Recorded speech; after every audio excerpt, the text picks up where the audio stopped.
వాక్యంలో ఉన్నది. మొదటి ఏంటంట, భ్రష్టత్వము సంభవించిందంట. ఏంటి అసలు భ్రష్టత్వం సంభవించడం అంటే ఏంటి? అసలు ఏంటి భ్రష్టత్వం అంటే?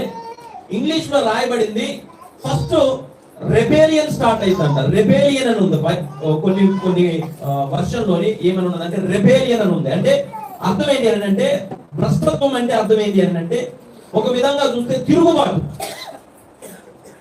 దేనికి తిరుగుబాటు అంటే, దేవుని ప్రియులారా, నీతికి సత్యానికి తిరుగుబాటు అనేది స్టార్ట్ అయింది. దేనికి తిరుగుబాటు అంటే నీతికి సత్యానికి తిరుగుబాటు. దేవునికి తిరుగుబాటు అనేది స్టార్ట్ అయింది. దేవునికి తిరుగుబాటు అనేది మొదలైంది. దేవునికి తిరుగుబాటు ఎట్లా మొదలైంది? ఏంటి అసలు దేవునికి తిరుగుబాటు అంటే ఏంటి అర్థం? భ్రష్టత్వం అంటే ఏంటి అర్థం? దేవునికి తిరుగుబాటు అంటే ఏంటి అన్నప్పుడు మనం ఒకసారి తిమోతి రాసిన పత్రికలో మనం చూస్తే, దేవునికి తిరుగుబాటు అంటే 2వ తిమోతి రాసిన పత్రికలో దేవుని పిల్లల 3వ అధ్యాయం 1వ వచనంలో మనం చదివితే, అంత్య దినములలో అపాయకరమైన కాలములు వచ్చునని తెలుసుకొనుము. ఎలాగనగా మనుషులు స్వార్థప్రియులు, ధనాపేక్షులు, బింకములాడువారు, అహంకారులు, దూషకులు, తల్లిదండ్రులకు అవిధేయులు, కృతజ్ఞత లేనివారు, అపవిత్రులు, అనురాగ రహితులు, అతి ద్వేషులు, అపవాదకులు, అజితేంద్రియులు, క్రూరులు, సజ్జన ద్వేషులు, ద్రోహులు, మూర్ఖులు, గర్వాంధులు, దేవుని కంటే సుఖానుభవము ఎక్కువగా ప్రేమించువారు, పైకి భక్తి గలవారి ఉండి దాని శక్తిని ఆశ్రయించువారినై ఉందరు. చాలండి. ఇందులో సుమారు ఒక 15 పైన విషయాలు దేవుడు రాపించాడు. ఏంటి అసలు భ్రష్టత్వం అంటే ఏంటి? దేవునికి తిరుగుబాటు అంటే ఏంటి అర్థం? దేవునికి ఎదురుగా తిరుగుబాటు అంటే ఏదో దేవుని మన ముందుంటే మనం పోయి దేవునికి తిరుగుబాటు చేయడం కాదు. ఏంటి దేవునికి తిరుగుబాటు అంటే? దేవుని ప్రియులారా, ఇందులో రాపించిన విషయాలన్నీ కూడా ఈ లోకంలో జరుగుతాయి. దాన్నే దేవునికి తిరుగుబాటు అంటారు.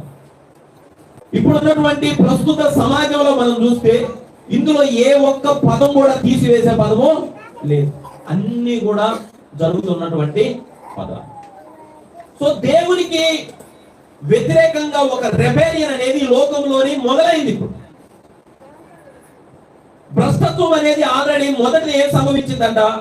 భ్రష్టత్వం సంభవించింది. ఇప్పుడు ఈ లోకంలో జరిగేది ఏంటి అని అంటే, సమాజంలో ప్రపంచం మొత్తం మనం చూస్తే భ్రష్టత్వం అనేది మొదలైంది, ఆల్రెడీ ప్రారంభమైంది.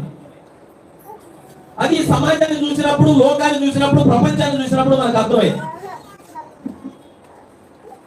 ఏంటా భ్రష్టత్వం అంటే? ఈరోజు మనుషుల యొక్క ప్రవర్తననే దేవునికి తిరుగుబాటు. మనుషుల యొక్క ప్రవర్తన.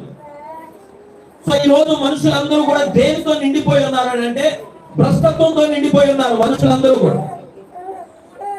లోకమంతా కూడా దేనితో నిండిపోయిందంటే భ్రష్టత్వంతో నిండిపోయింది. దానికి అర్థం ఏంటి అని అంటే, దేవుని ప్రియులారా, ప్రభువు రాకడ సమీపమైనదని అర్థం.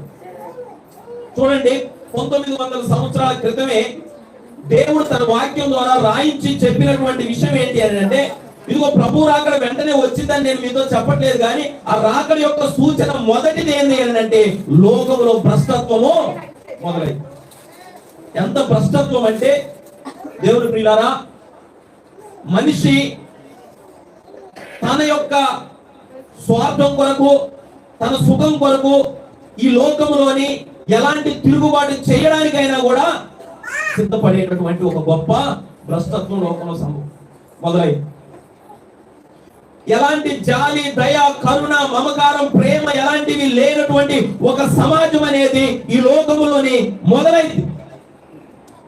అదే ఏంటంటే భ్రష్టత్వం. లోకమంతా కూడా దేవుని ప్రియులారా పెద్ద తిరుగుబాటు అనేది జరుగుతూ ఉన్నది.